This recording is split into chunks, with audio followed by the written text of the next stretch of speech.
আসসালামু আলাইকুম রহমতুল্লাহি ওয়া বারাকাতুহু। সম্মানিত দর্শক, কেমন আছেন সবাই? আশা করি ভালো আছেন। আপনারা ভিডিওতে যে লুকটা দেখতে পাচ্ছেন, যে দৃশ্যগুলো দেখতে পাচ্ছেন, এগুলো মূলত সৌদি আরবের আবা শহরের তনুমা নামক এলাকায় এই দ্বীপটা অবস্থিত। তো এটা যারা আবার সৌদি আরব সম্পর্কে আপনারা যারা টুটিনাটি জ্ঞান আছে বা সৌদি আরব সম্পর্কে তাদের ধারণা আছে, তারা বলতে পারবেন।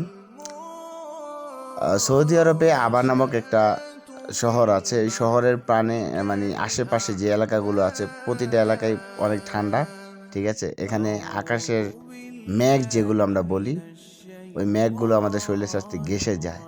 আপনারা এই যে সামনে দেখতে পাচ্ছেন, আবহাওয়ার সাথে মেঘ ঘেঁষে যাচ্ছে। তো আসলে এই জায়গাটা আসলে ভ্রমণ করার জন্য পৃথিবীর বিভিন্ন দেশের মানুষ সৌদি আরবে তারা আসেন। তারা এখানে ভ্রমণ করার জন্য, দর্শন করার জন্য আসেন। তো আলহামদুলিল্লাহ, আমি এখানে প্রায় 7 বছর যাবত আমি সৌদি আরবে এই তনুমা নামক এলাকাতে আছি। অসম্ভব সুন্দর। আপনাদের সাথে শেয়ার করার মানি হচ্ছে যাতে করে আপনারা উপভোগ করতে পারেন। ওই যে আপনারা সামনে দেখতে পাচ্ছেন